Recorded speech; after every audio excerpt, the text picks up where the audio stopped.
Today, we are looking at the two Venom movies. Venom. I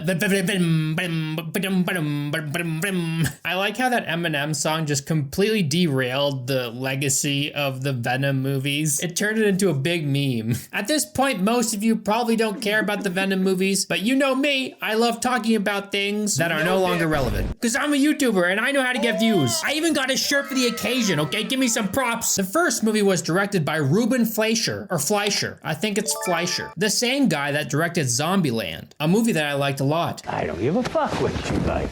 The sequel, though, not so much. There were 3 writers for the first movie, one of which is Scott Rosenberg, who wrote the screenplay for both Con Air and Gone in 60 Seconds, 2 of Nick Cage's classics. So if this guy's behind Venom, you know it's just an automatic masterpiece. That was until I found out he was an executive producer on Cowboy Bebop, the Netflix remake. Ooh. What the actual fuck? The second writer is Kelly Marcel, who also wrote the screenplay for the 50 Shades of Grey movie. You scandalous, scandalous thing, you. Ooh, dirty. Oh, God. She also wrote the story for that Emma Stone Cruella movie. Do you guys remember that one? Don't worry, there's lots more bad things coming. She was also the only writer to move on to the second Venom movie. And I think the writing for the second movie took a nosedive. Death to you, Father. Not you, Father. You, Father. Then there's Jeff Pinkner, who wrote the 2 new Jumanji movies. I hear they're pretty decent. I haven't seen them myself. But Jeff Pinkner was also an executive producer on the Cowboy Bebop remake. The first Venom movie released in the 30th anniversary of Venom's debut in Marvel Comics. And the movie starts with a spacecraft crashing to Earth and the symbiote breaking free. John Jameson is the astronaut who survived the shuttle crash. In the Marvel Comics, he becomes Man-Wolf after finding the Moonstone on the moon, which attaches to him similar to a symbiote. Just like this guy, there's a bunch of people from the comics peppered in throughout these movies. That's part of the fun, I think, for a comic book reader when they go and watch a movie like this. They like to try and find all those little Easter eggs that might have been in the comics. I think in some instances, the filmmakers make that like the priority. They try and make the comic book fans happy and sort of forget to make a good movie in the process. According to a Cinema Blend interview with the director, there was an earlier version of the first Venom movie that showed Venom's home planet full of symbiotes. I'm not sure if I would have liked that. So we're introduced to Eddie Brock. He's a reporter and he's reporting on a bunch of stuff. Anne Weying, Eddie's girlfriend from the comics, is in this, and she's played by Michelle Williams. She's a great actress. She was wonderful in My Week with Marilyn, Blue Valentine, and Manchester by the Sea. In the movie, Anne Weying works for a law firm called Michelini and McFarlane. These are the names of Venom's creators, David Michelini and Todd McFarlane. I really like the casting of Tom Hardy as Eddie Brock. Although he isn't as blonde as his comic book counterpart, but he has the same like masculine features. In the comics, Eddie Brock is a very masculine person, but his hair is kind of goofy. In the Lethal Protector comics, he has this like blonde military mullet. It's kind of like if you took Guile's haircut from Street Fighter, but then threw a mullet on him. Yeah, that's what Eddie Brock looks like. I'm happy that they didn't make him look this way. The more recent version of Venom from the comics looks more like Thor than anyone else. He's got like long blonde hair and a blonde beard. And while I was reading those comics preparing for this video, there's a part where Thor and Eddie are both on the same page and they look identical. It's like they're twins or something. Okay, I gotta get something off my chest. Maybe I liked these movies more than other people did. I just gotta come out and say it. I just like Tom Hardy in movies. It's as simple as that. Inception, Dark Knight Rises, Locke, Mad Max Fury Road, Peaky Blinders, Dunkirk, The Revenant, Bronson, Band of Brothers, Layer Cake. Everything this guy touches, I love, okay? So when I saw that he was playing Venom, I was like, hell yeah, it's gonna be sick. And granted, when I saw it, you know, they're not perfect, okay? And I can't wait for that random guy to comment on this video. Oh my God, looks like Elvis hasn't seen this random Tom Hardy movie that sucks. I watched some interviews with Tom Hardy, and the guy is hilarious. He just doesn't give a shit about interviews. Do you find it hard for celebrities to talk to media about their sexuality? What on earth are you on about? Do you two fanboy out? Like, do you get on set and go, oh, I loved you in the Batman movie, and you say, I loved you in Rogue One, or none of that? No, never. I don't know what that we're British. Tom Hardy's son is a huge fan of Venom. That played a part in Hardy wanting to take on the role. I think it's really cool being able to play one of your son's favorite characters from the comics. If your dad's an actor, that would be like your dream, right? To see him play one of your favorite characters. I also read online that his son helped guide him on how to appropriately portray Brock and Venom. Carl Drake, the big baddie in this movie, is played by Riz Ahmed. I'm not a huge fan of his casting. This guy's a good actor. He was incredible in Sound of Metal. In fact, I love that movie. Go watch that if you haven't. Kind of random, but yeah, it's good. It's just when I think of like a big corpse suited evil guy, this doesn't come to mind. He doesn't look very intimidating. Obviously, he can't control that, you know? Like, that's just how he looks. But overall, I think he did what he could with the role. Carlton Drake in this movie is not very similar to his comic book counterpart. In fact, he's kind of more like Elon Musk, builds rockets, and he does random stuff to try and make the world better. And one of those random things is curing cancer. So maybe he's not like Elon Musk. That's giving him way too much credit. But yeah, he cured pancreatic cancer. So right away, that takes a lot of evil points away from this guy, you know? Like, he could have slaughtered 5 people in his backyard with a butcher knife, but if he saved 500,000 more that would have died from cancer, I mean, you know, like, Eddie really doesn't like this guy for some reason. He just has a feeling that he's bad. I should also mention that Drake has cancer in the comics. In the comics, Brock also has cancer, but in this movie, neither of them do. In the comics, Eddie Brock makes his big break by reporting on a serial killer named Sin Eater. But then Spider-Man reveals to the world that this person was not actually Sin Eater, disgracing Eddie. Eddie is then fired from the Daily Globe, and he falls into a deep depression. He also has a lot of issues with his father, who never showed him any affection when he was younger, and all he wants to do is prove himself to him. Of course, losing his job didn't help with that, and after this, his father didn't speak to him at all. So Eddie blames all of his misfortune on Spider-Man. Spider-Man rids himself of the symbiote. It falls onto Eddie. Obviously, Eddie hates Spider-Man, and the symbiote only fuels his hatred, and their big rivalry begins. So it must have been a huge challenge trying to create a movie about this character that only exists because of Spider-Man, but then make a movie about him without Spider-Man in it. Then there's a scene when Anne and Eddie are out to dinner, and she hints that the whole thing that happened in NYC between Eddie and the Daily Globe had already happened, and this movie takes place afterwards when Eddie sought a new life in San Francisco. They don't mention Spider-Man, so it's unknown whether or not he had anything to do with the fact that Eddie was run out of NYC. But then again, this is the Sony universe, and the live-action Spider-Man is Tom Holland at this point, and he's in the Marvel universe. Yeah, this movie went through production hell, because it was during the whole, like, weird Spider-Man era, where they weren't really sure where to go with the character, and then Sony made a deal with Marvel. They threw him into the MCU to bring new hype to the character because they had the whole Infinity War thing going on. So unfortunately, we didn't get him in the Venom movie, which is very weird because a Venom without Spider-Man normally doesn't work because Spider-Man is like the entire reason Venom exists in the first place. That being said, the Donny Cates run of Venom I thought was amazing, and while they included Spider-Man, it was a Venom story. So I'm not saying it's impossible to make a good Venom story, but for this movie, it kind of just feels like they tried to create the Venom story without Spider-Man, which made it just a weaker story. And I know a lot of people like to think that the comics are some like holy grail, right? Like you have to follow the comic. If you make a movie, you gotta follow the comics or else it'll be bad. I don't think that's true. Movies tell stories way differently than comics do. That's why it's kind of awkward to make a live action version of a comic book, because in a comic book, these characters are constantly talking while they're fighting, but you can kind of imagine it in your head and it makes sense. And comic books can be very stupid too. It's not just the movies, okay? They can be very cheesy, very silly, outrageous, and stupid. Sometimes the cheesy stuff in comics makes them endearing. Other times it's just flat out bad. Sometimes the artwork sucks. Sometimes the writing sucks. Sometimes they just completely forget the hair color of the main character. In the Donny Cates Venom comics, there's a part when Venom gets super old. He's got gray hair. Look at this picture that I took. On the left, he has gray hair, and on the next page, his hair is just magically blonde. But if you keep reading, it just turns gray again. So the power levels in the comics make no sense. They're all over the place. And as a reader, you just kind of have to roll with it. There's even an issue where Venom almost defeats Spider-Man and Superman simultaneously. And if you know anything about Superman, that makes Venom insanely strong. But it's a comic book, so it's okay. But can you imagine if they tried to do that in a film? People would be up in arms. They'd be like, this is the dumbest shit ever. More recently, Venom just becomes a god of all the symbiotes. What I'm trying to say is comics are crazy. They're insane. So I think it's okay when people take a movie and they do their own thing with it. And sometimes I think it can be a hindrance to the movie if they try too hard to be faithful to the comics. All that being said, where was I? I don't know.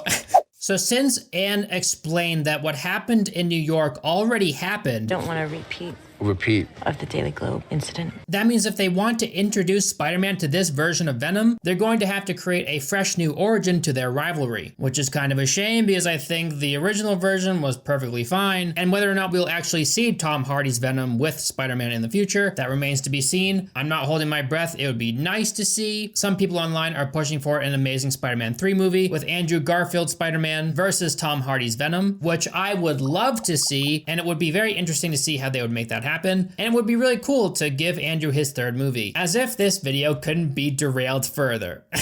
I just like to be very thorough and cover a bunch of random subjects when I talk about a movie, and I think it makes the videos more interesting rather than just going through the video verbatim and picking it apart like I used to. I'll still do that to some degree, but this version of Eddie Brock is a massive dumbass. I know he's not the smartest person in the world in the comics, and he's clearly not the best reporter, but yeah, just wait. He scours through his wife's email while she's asleep, and he finds out that Carlton Drake has been up to some nefarious stuff. When he's going through Anne's emails, there's an email from someone named Bodhi, which is interesting because Riz Ahmed played a character named Bodhi in Rogue One, a Star Wars story. So Eddie landed this massive interview with Drake, and his boss told him specifically not to fuck it up. So what does he do?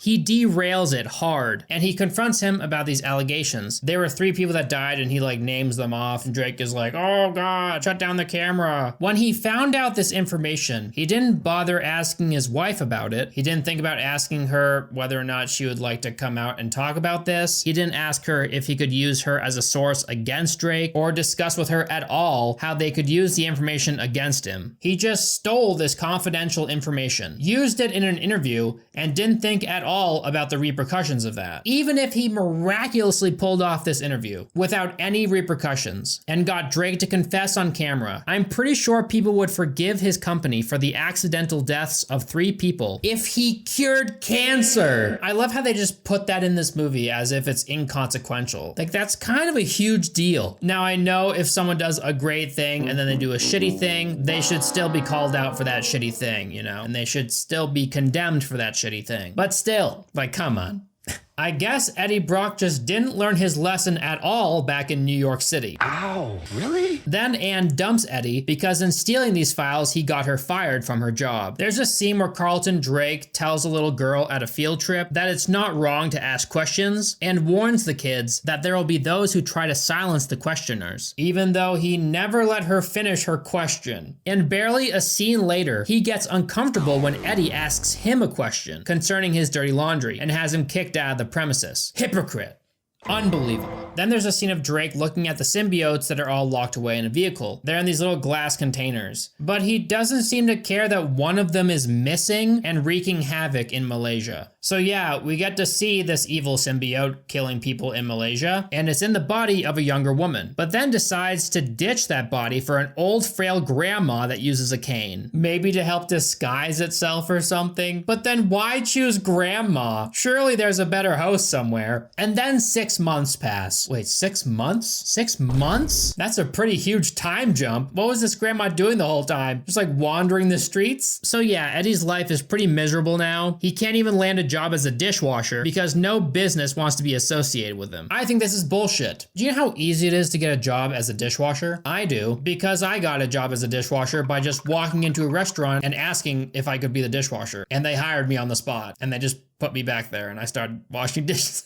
So I'm pretty sure they wouldn't care that Eddie Brock was their dishwasher. This lady that works with Drake witnesses his inhumanity as he begins symbiote human trials, and people die over and over. She tells Eddie, and he eventually agrees to infiltrate the labs and take photos to expose him. She sneaks him in there, and he starts wandering around taking photos. Of course, she tells him not to touch anything. So what does he do? That's right, class. Pat yourselves on the back. Are there any security cameras in this place? I guess not. Maybe she deactivated them before they went in, I guess. There are literal aliens in this place. Do you know how valuable that would be? But I guess the security is pretty minimal. Drake only finds out that Eddie was the one that broke in by interrogating this woman later in the movie. So yeah, Eddie was really friendly with this homeless lady, and then he finds her locked up in the lab behind some glass, and she's like freaking out, so he breaks the glass. So I guess that glass isn't very strong. You'd think you would have some pretty strong glass to, you know, contain this alien. So she attacks him and the symbiote gets bonded to Eddie. With the help of the symbiote, Eddie's able to escape. So obviously, this is much different than his more well-known origin story. Apparently, this movie is based off of 2 comic book runs, very loosely based, Lethal Protector and Planet of the Symbiotes. It's kind of funny to me because Spider-Man has a massive role in both of those comics. I can kind of understand a Venom movie later down the road without Spider-Man. You know, when he's matured a little bit, he's doing things on his own now, he's not as evil, he's learned from his mistakes, and he's trying to take down bad guys himself, but in a more lethal fashion than what Spider-Man would do. And that's a big thing in the comics. He's always comparing the way he takes down bad guys to the way Spider-Man takes down bad guys. He's always more than okay with killing people, and Spider-Man is there to stop him. So when you lose that dynamic between these 2 characters, it weakens Venom by a lot. Is it impossible to make a good Venom story without Spider-Man? No. Like I said before, the Donny Cates Venom story is one of my favorites, but that story is more in line with like the movie Logan, but on a much bigger scale. It just has that same tone. It's just a Venom origin story without Spider-Man is so weird.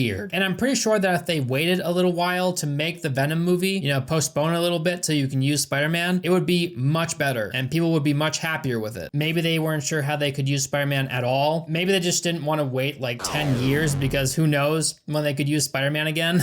And just think of how cool a Venom movie with Spider-Man in it would be. The movie is through Venom's perspective, so we can experience his hardships kind of similar to how they did in Spider-Man 3, but with the movie focused on Venom, they could really try and make the viewer see Spider-Man as a villain. Make us feel for Eddie Brock. I think that would be very interesting. It would have just been so much better than what we got with this movie. But alas, the world is not perfect, so this is what we got to work with. In this movie, Venom is very hungry, and it is silly. Oh yes, it's very silly. And remember the old granny symbiote? Well, in this scene, she's wandering around an airport looking greasy and grumpy. It's hilarious. Oh my god. Why does this symbiote like the grandma so much? There's so many people around. Oh no, it finally does take over somebody else. And guess who it is? It's a little girl, dude! Like an 8-year-old girl. This symbiote is so weird. It like seeks out the weakest people and then bonds with them. I really enjoyed the unhinged restaurant scene where Eddie takes a bath in the lobster tank, pulls out a lobster and starts chowing down on it. Jumping in the tank was actually Tom Hardy's idea, so they had to get a new bigger tank for the scene so he could fit. And I really like this scene because I despise fancy restaurants, but that's just me. Watching Tom Hardy fling himself around wildly as if a symbiote is controlling him is very entertaining. From the BTS footage I've seen, it looks like filming these scenes must have been a blast, but also extremely challenging because you kind of have to imagine where the tendrils are going to be. Film the scenes and then have the tendrils put in post. I'm sorry, but I have to mention this. In this scene, Venom says this: "I know everything about you. I'm in your head." I know everything, Eddie. I am inside your head. In literally the next scene, Venom asks Eddie, "Who is Anne?" Who is Anne?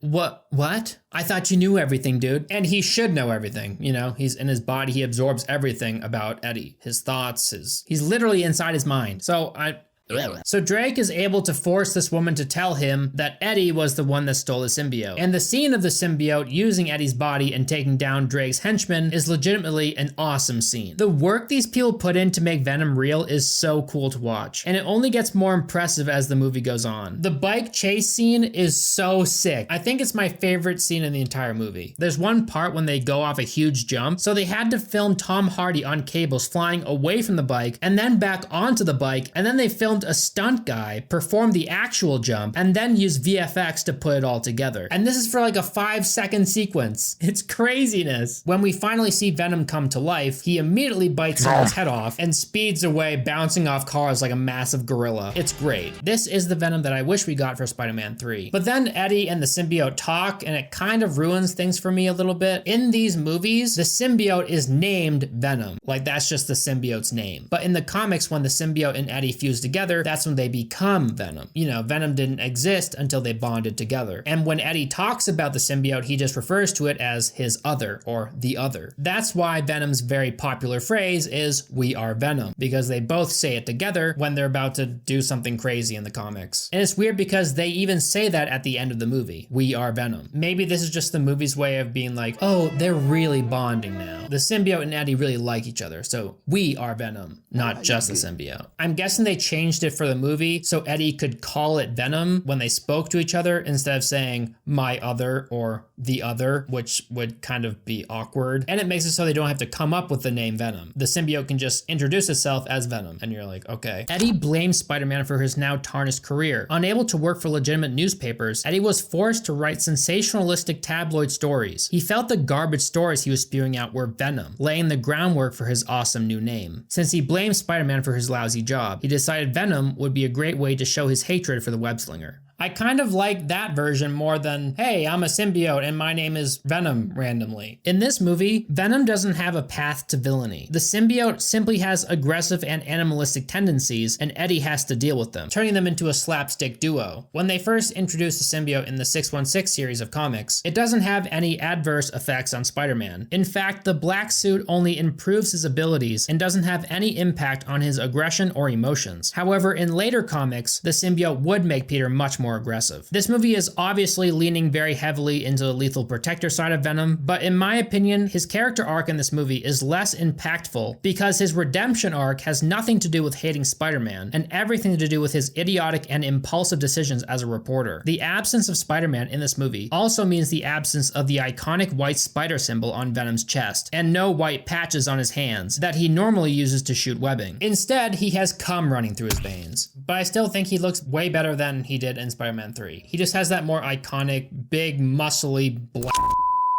So yeah, Venom bounces his way up a skyscraper. I think this would have been a great opportunity to put in some comedy. I know that comedy is already a huge part of this movie, so they don't need it, but it would have been fun to see someone working at their desk in this building, only to have their window and wall busted open by a massive alien gorilla scaling the building. I loved watching Venom take down the SWAT team. This is such a cool scene. The sound of the gunshots doesn't affect him because they aren't the correct frequency, but the flashbangs weaken him. The guys in charge of the VFX in this movie absolutely killed it. Tom Hardy didn't just voice Eddie, he also voiced Venom. He recorded his lines for the Venom symbiote during pre-production, and they were played back to the actor through an earpiece on set during the scenes where Brock and the symbiote talk to each other. Another really neat part of this movie is when the SWAT team was surrounding Venom, one officer yells, "Mask," and another goes, "Copy." Later in the movie, Eddie says the same thing, "Mask," then the symbiote says, "Copy." Mask! Copy! Mask! Copy! It's just a cute little thing that they put in there. I think it's only fair to see this movie as a different universe of Venom, just a different version of him altogether. Don't try and think of these movies as like an adaptation of the comics because they aren't. If you read the Lethal Protector series, it's not going to be the same, like at all. You know, it's completely different. So it's kind of weird when people ask the director, hey, what comics is this movie based off of? And he gives them an answer as if it's gonna be at all related, when he really should have said, it's a new Venom story with some of the characters from the comics, because that's what it is. So Eddie is separated from the symbiote in a lab with the help of Anne and her new boyfriend. Then Eddie is stolen away by Drake's henchmen. I find it kind of funny that Tom Hardy's interpretation of Eddie is so whispery. Yeah, look at you now, huh? Now you're dying too. Can't hear you. I'm not sure if it has anything to do with the fact that Tom Hardy normally sounds like this. Then also there's my son, and he's a massive Venom fan. So maybe whispering a bunch helped him maintain his American accent. But in these movies, his character tends to go in whisper mode when he's under a lot of stress. As I have spent a significant amount of time with one of these creatures. Some people thought this was stupid and gimmicky. In some circumstances, I find it kind of endearing. It kind of reminds me of someone who is trying to hold in their anger, but they're not doing it very well, so their voice turns into a whisper. Like, oh my god, you know? In the comics, Drake literally turns into this spider bug man, and he calls it Homo arachnus. But in the movie, he bonds with a symbiote and becomes Riot. Actually, in the movie, the symbiote is just named Riot, and he bonds with, the Riot symbiote bonds with Drake. I think it's so funny. In the comics, Riot is a child of Venom. Drake like captures Venom in the comics and then takes some of his symbiote off of him and separates them all, and they each bond with a separate host and they turn into their own versions, and they're effectively Venom's children. Venom has 5 children in the comics, and out of all of them, they chose the one that resembled Venom the most, and they made him the antagonist. So when they fight at the end of the movie, it's just a big black and gray blob. It's hard to distinguish Riot from Venom. Maybe they did that on purpose because they kind of fuse into one near the end of the movie. Maybe that was easier on the effects team because they're both kind of a darker color. I have no idea, but I think it was a very bad decision. Riot is so boring. He's just like a gray version of Venom. And what's even more annoying about this is that they had so many other cool options that they could have used. They could have used Lasher, who's green. At least when they were fighting, you could tell who was who. I think they should have used Scream, which is a female symbiote. She's like a combination of yellow and red, and she's the strongest of the Life Foundation symbiotes. And not only that, she was the only one of note in the comics. There's a part when she fights Spider-Man, and then she joins up with the rest of Venom's children, and then they all fight Venom and Spider-Man. Maybe they're saving her for a future movie. Then there's a scene in the woods where Anne saves Eddie by becoming Venom herself, which is pretty neat because this happens in the comics, and she's particularly badass in the Donny Cates run of Venom. In a different run, she takes her own life because she's so disgraced by what the symbiote made her do. So yeah, at the end, Drake is trying to launch a rocket into space as Riot, and then he kills like everybody who's helping him launch the rocket when it's about to launch because he doesn't need them anymore, I guess. But why do that? Why not just commandeer the rocket? It'd be nice to have some people on the ground, you know,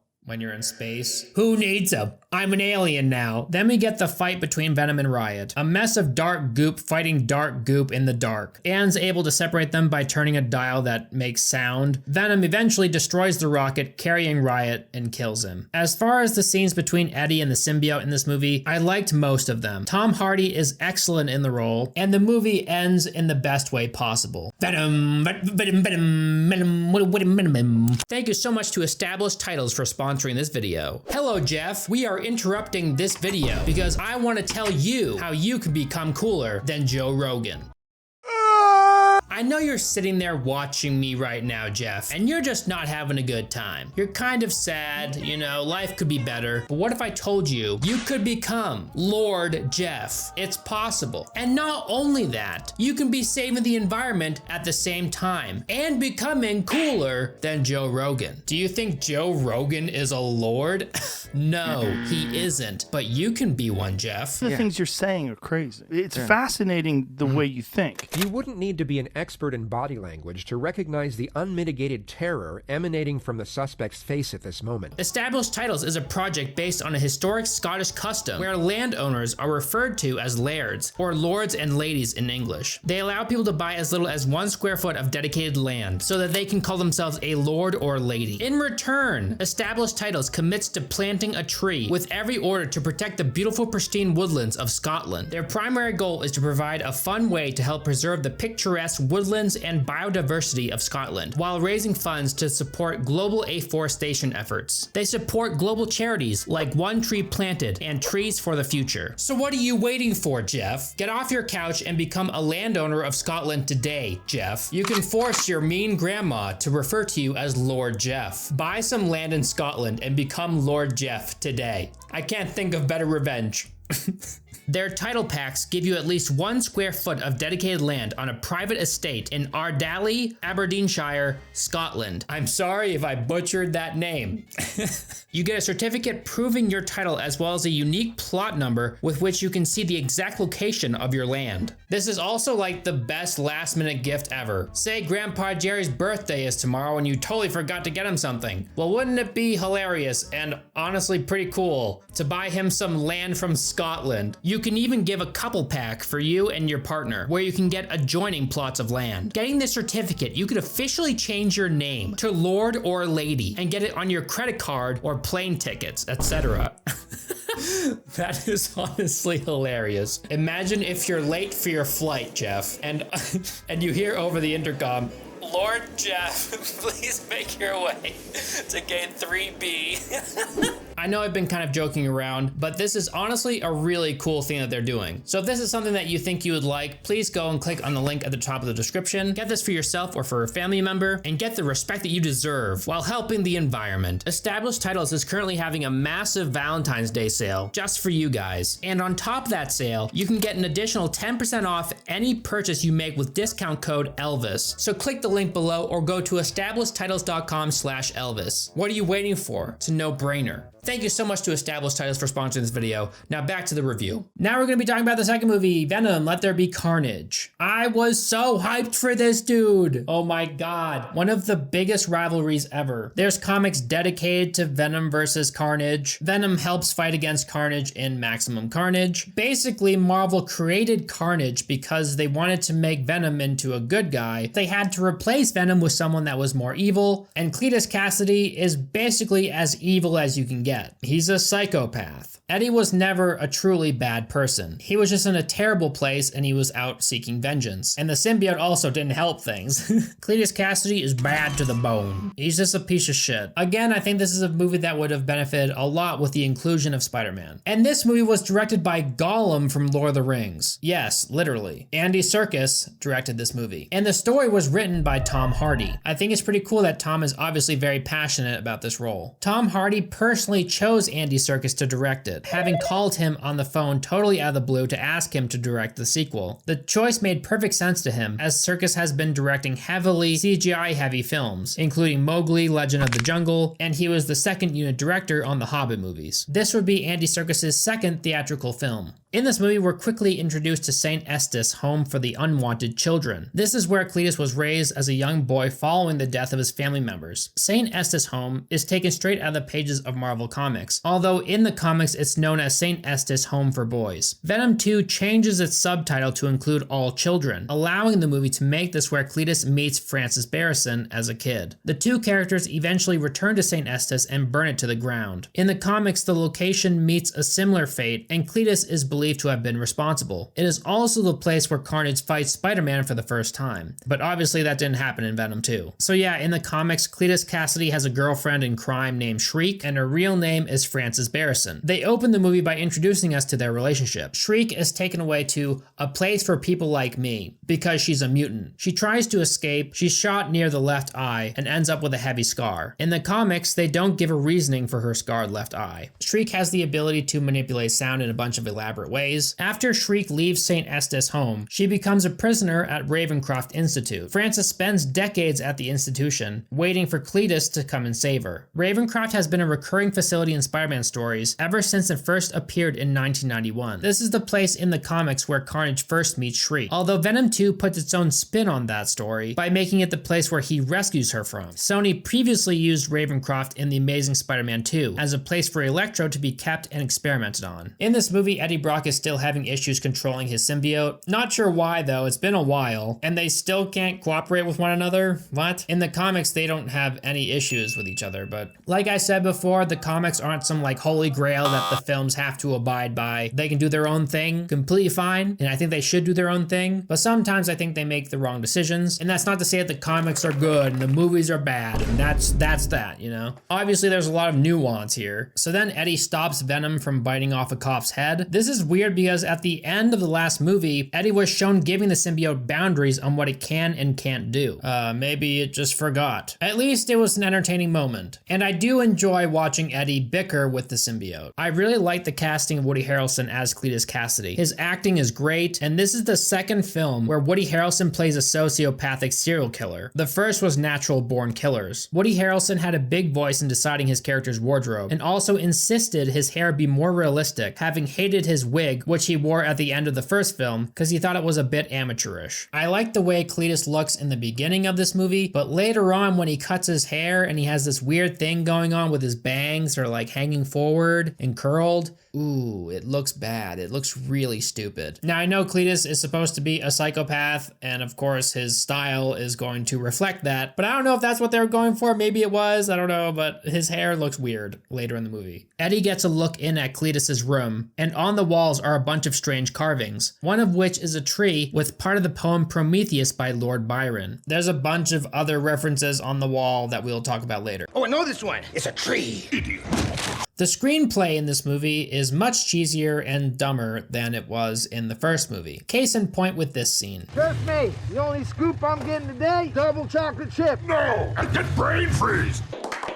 This is a line that might have worked in the comics because people can kind of fill in the blanks with their imagination, but in this movie, it comes off really stupid, and I hated it. So they get home, and the symbiote forces Eddie to redraw everything that was on the walls in Cletus's prison cell. Among the Lord Byron poem, there's a quote by Charles Baudelaire, "The devil pulls the string which makes us dance." Baudelaire was known for his highly controversial and often dark poetry, as well as his translation of the tales of Edgar Allan Poe. Baudelaire's life was filled with drama and strife, from financial disaster to being prosecuted for obscenity and blasphemy. Long after his death, many look upon his name as representing depravity and vice. His most popular collection of poetry was named Les Fleurs du Mal. I probably butchered that, but in English, it's The Flowers of Evil. So obviously you can see how Cletus Kasady would be attracted to Baudelaire's work.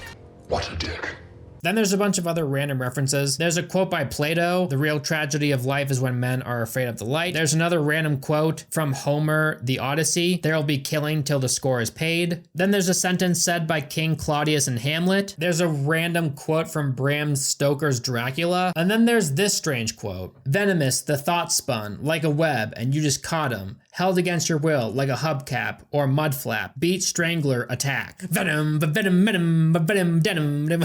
Overall, I think it's really fun when directors put a lot of Easter eggs in their movies. It makes a rewatch more fun, and it gives comic book fans something to look out for. And it shows that the director really cares about their movie. So the Venom symbiote somehow knows exactly the place that Cletus drew because there's a photo of the exact area on Google, and Cletus just happened to draw it perfectly on his wall? Does he have photographic memory? And it turns out that this is the area where Cletus buried the bodies of his victims. As if it wasn't obvious, you know, with all the crosses everywhere. Like, what? He clearly wanted to keep that a secret. So Eddie exposes this location, and it's dug up by the police, and the bodies are found. Cletus is then given the death penalty. This is hilarious to me because then they show us a scene of Cletus Kasady in his cell punching the wall where he carved the location of the bodies that he buried. This guy's an absolute moron. So yeah, I didn't mention this before. Venom requires brains and chocolate to survive. In the comics, brain and chocolate are prime sources for, bear with me, phenethylamine. Phenethylamine. A compound that positively affects mood and that Venom needs to live. So Eddie feeds Venom chickens, and Venom doesn't like eating chickens because their brains are so small and it doesn't do anything for him. So Venom ended up naming 2 of the chickens and took a liking to them. So they're pets now. Some people thought this was stupid. I thought it was kind of funny, the chicken thing.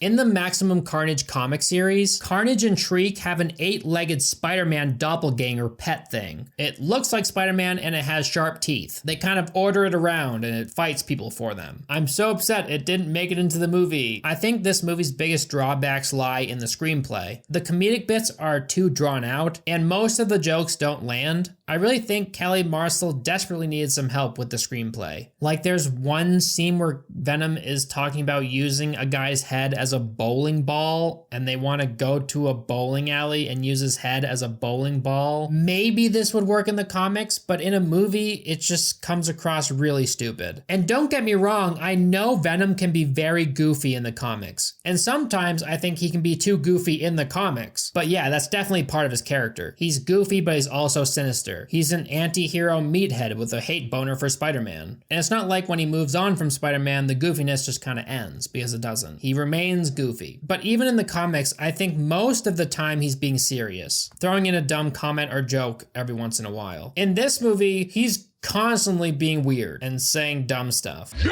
Put it down! Lucky strike! I will take it to lucky strike! I wish there were some scenes when the symbiote would just shut the fuck up. You know, it just constantly talks in this movie, non-stop. Give Eddie one scene where the symbiote doesn't butt in, you know? Just one. And it wouldn't be so bad if the symbiote wasn't trying to be a stand-up comedian the entire time. It butts in every 2 seconds with either a cheesy one-liner or some obvious observation. Awkward. That isn't to say that I hated every single goofy moment in this movie. There are some that I liked a lot, like when the symbiote makes Eddie breakfast in order to try and cheer him up. Catch up! There's little parts here and there that I kind of liked. They're not ingenious lines or anything, but they still kind of landed for me. You suck! You suck! Excuse me?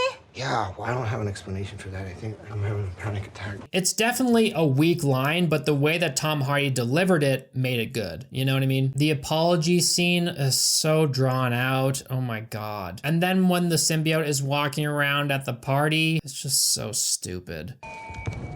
Thank you!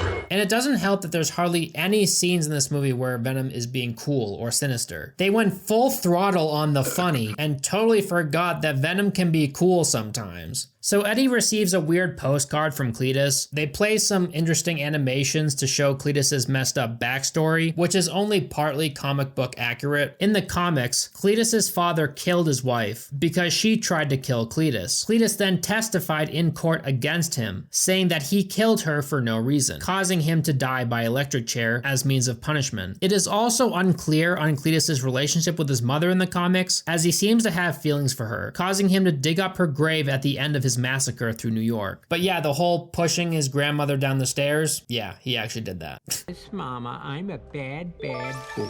Eddie decides to visit Cletus one last time to record any sort of last words he might have to say before being executed. During Eddie's interview, Cletus brings up Eddie's strained relationship with his father due to his mother having died while giving birth to him, which was part of his dark and troubled past in the comics. I like the way they gave Cletus the symbiote in this movie. Venom lashing out at Cletus's insults and Cletus biting Eddie's hand in defense. Seems like a natural way for this to happen. Venom and Eddie get in a huge disagreement, and Eddie uses a smoke alarm to separate them. The fight between them is pretty entertaining, but then the symbiote jumps from person to person and doesn't harm any of them. Can symbiotes bond with anyone they please? If so, how come some of them die in these movies and others don't? What makes someone compatible with a specific symbiote? I read some places online that it has to do with your blood type and your personality traits and your overall health. But then I've read other places that it doesn't matter at all, and symbiotes can bond with anybody regardless of what kind of person they are. Some people seem to think online that the symbiotes were eating these people because they were starving, and it wasn't an incompatibility issue. I'm pretty sure in the comics the symbiotes can bond with anyone, and then they'll take on the characteristics of the host, and then make the host more aggressive. Later in this movie, it's hinted that Venom killed the host because he was very hungry. So it just, I don't know how it works. The Carnage reveal is pretty sick, I'm not gonna lie. When he breaks out of prison, I was like, holy shit, this is awesome. The way he terrorizes the prison was so visceral. The CGI wasn't like perfect, but it was still pretty damn good. The effects team did such a good job in these movies. It's damn impressive, especially since these symbiotes move in such crazy ways and they're always moving. But then Carnage like turns into a tornado. He like spins and turns into a tornado and uses the tornado to break out of the prison. That part is just proof that when they take dumb stuff out of the comics and put it into the movies, it doesn't translate very well. You gotta ground the comics a little bit more in the movies to kind of make them more believable, even though I know the comics are crazy. So yeah, I wasn't really a big fan of the tornado thing, but after Cletus exits the prison, he starts singing, and that's something that he does do throughout the comics, so I thought that was pretty neat. When the Venom symbiote enters this party, it bonds to someone while there's a bunch of people around, and they like fall over and start screaming. And then they turn into a massive alien goop gorilla. And none of the people that were surrounding this person seem to care. Is that something you see every day? I don't think so. I would be very concerned about this. This scene has some of the strangest dialogue. The symbiote literally says, "I am out of the Eddie closet." I am out of the Eddie closet! I think this is supposed to represent the symbiote being out there in the public and showing itself with pride and not caring about what people think of it. It's like an LGBT message, I think, which is cool and all, but it still doesn't take away the cheese. There's lots of cheese, very cheesy. But hey, it's Venom. He's cheesy. I get it. Then we get a scene of Cletus buttoning up his new serial killer fit. Hey dude, your tendril is hanging out. Honestly, just looks like an incredibly long, skinless dick. Look at this scene and tell me you disagree, because you don't. He then pulls a Tyler Durden and steals a dude's car. I really love the way Woody Harrelson played this scene. Hello. dark. Racer Red got to have it. In the next scene on the bridge, oh my god, I hate his hair right here. This is what I was talking about earlier. Look at his fucking hair. Carnage then throws a random dude's truck off the bridge when there are other cars around. Obviously, they would call the cops if they saw this happen. If I was driving on the bridge and behind me, I saw an octopus arm come out of a car and grab a truck, crush it, and throw it off the bridge, I would speed up by like 50 miles an hour and I would ring the police. Okay? That's what I would do. But I guess they just didn't notice. Maybe they had their AirPods in. And this sucks too because I like this part. It demonstrates Cletus Cassidy's ruthlessness and carelessness. Then we get Venom's speech at the rave. Thank you. Oh God. It's cool if you thought this part was cute or whatever, but I personally hate it. I like this part. Thank you, one person. The cop that Eddie Brock is helping to investigate Carnage's escape from prison is named Patrick Mulligan. In the comics, he becomes the character known as Toxin. His symbiote becomes so strong that Venom and Carnage decide to team up to try and kill him. Eventually, they're defeated. Toxin then goes on to aid Spider-Man and the Avengers. I've seen some people complain online that Patrick Mulligan has a New Yorker accent and they're in San Francisco. It makes sense though because in the comics, Patrick Mulligan is part of the NYPD, and I guess in this movie he just transferred to San Francisco. I'm not sure if they definitively say that in the movie. Anne also refers to Mulligan as a little guy. Boy, that little guy's a charmer, huh? This is in reference to Stephen Graham's role in The Irishman, where he's also referred to as a little guy. Carnage breaks Shriek out super easily and they escape together. Then there's a badass scene of them fighting off police. I really like this part. There's this funny lady named Mrs. Chen that Eddie interacts with throughout both movies. She calls Anne's boyfriend a pussy. God, any other information you're pathologically lying about? Pussy! Excuse me? It's a good scene. So the Venom symbiote goes to Mrs. Chen and it's hungry and dying. So Mrs. Chen bonds with the symbiote. Anne and her boyfriend end up in Mrs. Chen's store. And the dialogue between all of them in this scene is so weird. Anne starts talking to the symbiote that's on Mrs. Chen and she's like calling it hot. She's like flirting with it to try and get it to help them. And Venom likes it. He's like, hell yeah, call me hot. No, I'm still standing right here. What? Oh. I do think it's cool that throughout the movie, Venom refers to himself as the Lethal Protector, obviously because of the comic series Lethal Protector. Lethal Protector out. If we save the day, can we call ourselves the Lethal Protector? It's so 80s. The Lethal Protector! Lethal protection, my ass. You couldn't protect anything. We found you. Miss New Booty. Get it right. Get it right. Get it tight. Get it right.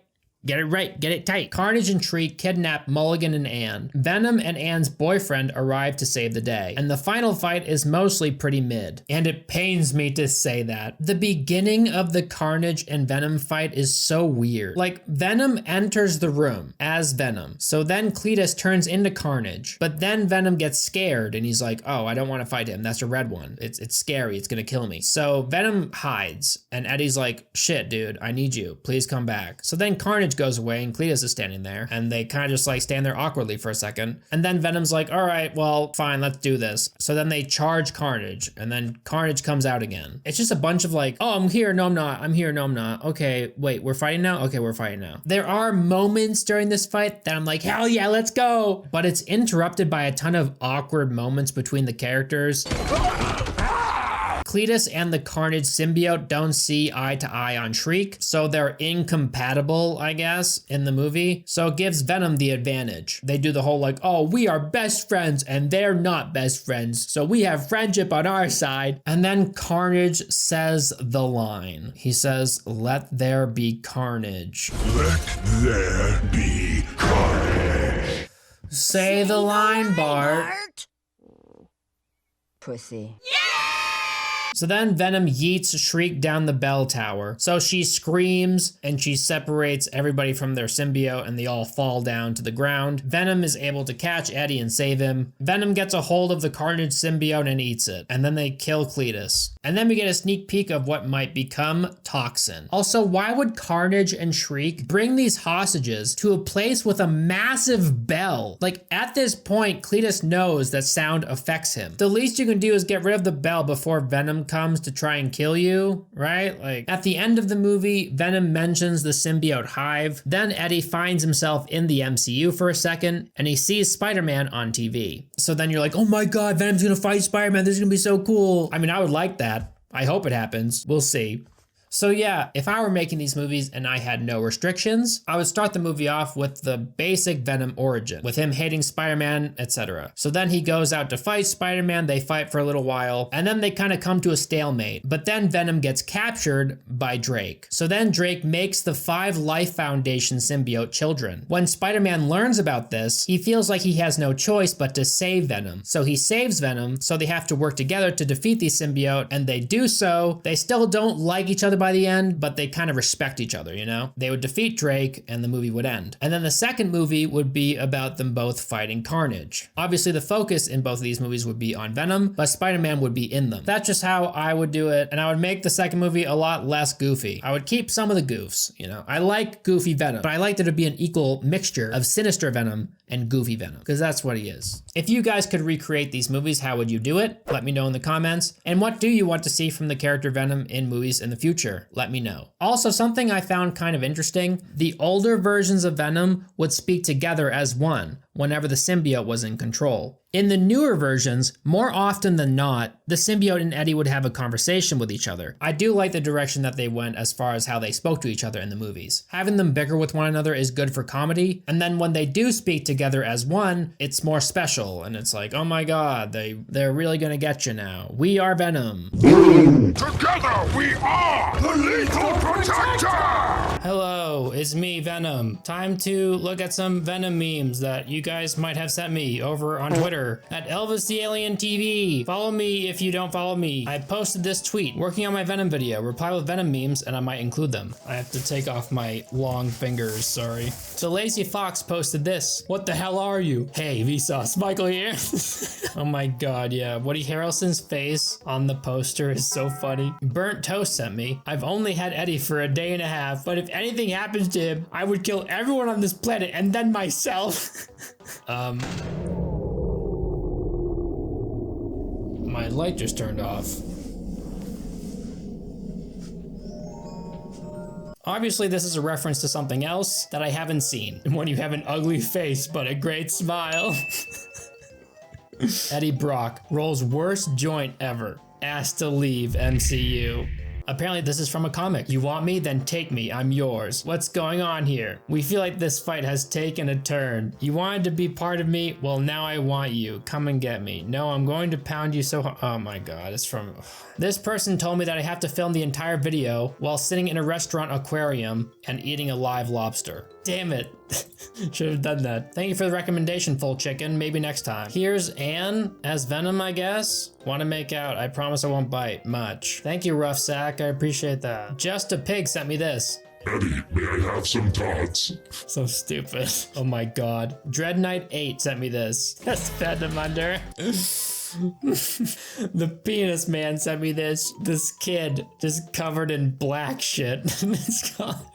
That's Venom underneath. What happened to him? What's this backstory? Jesse, a gamer, sent me this. Me saying crap at home versus me saying shit at school.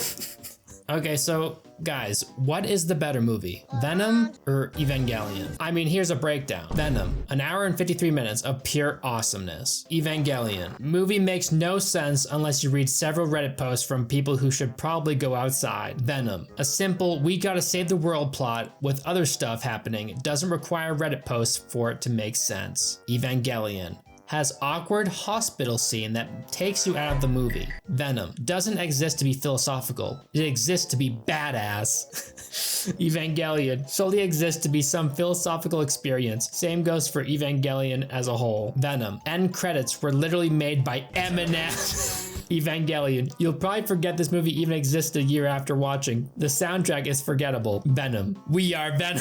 I mean, it's hard to argue. Too Fast 2 Carson sent me this. Venom over Moon Knight. And then Moon Knight says, why am I hearing Eminem all of a sudden? God Green Tyrene sent me this. A cat. with the cheese symbiote. Wa7Ueg sent me this. But what if Venom had eyes? Wow, he looks so much worse. You know what the best Wu-Tang Clan album is, Daddy? Don't say Liquid Swords. Liquid Swords. PK Kenzie sent me this. Hot girls be like, he's my comfort character. And it's literally whatever this thing is. Crazy Gamer Inc. sent me this. Zaya! He's my father! Linktendo19 sent me this. That is badass. I'm going to end this meme section by sharing with all of you the classic Nikocado avocado meme.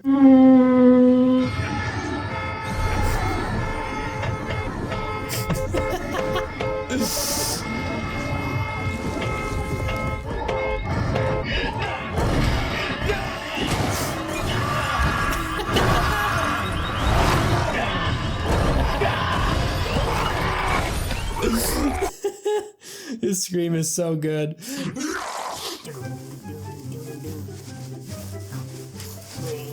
The review. Thanks so much for watching. I'm sorry that this video is so long. I know that I tend to ramble. Let me know what you'd like me to review next in the comment section down below. Please go to alienclothing.com if you haven't already to check out my clothing line. Coolest clothes on the planet. That's AYYLIEN clothing.com. And if you want more content from me, you can always go over to my second channel, Elvis the Human. And I have another channel with Bionic Pig named Alien Bacon. Thank you so much for watching my video.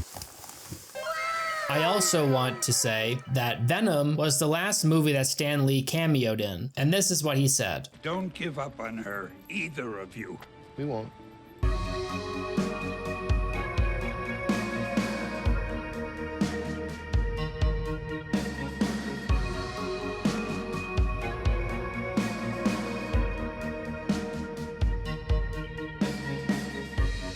Waves of passion, lightning flashes, drops of acid start to flow. Comets burning in our eyes.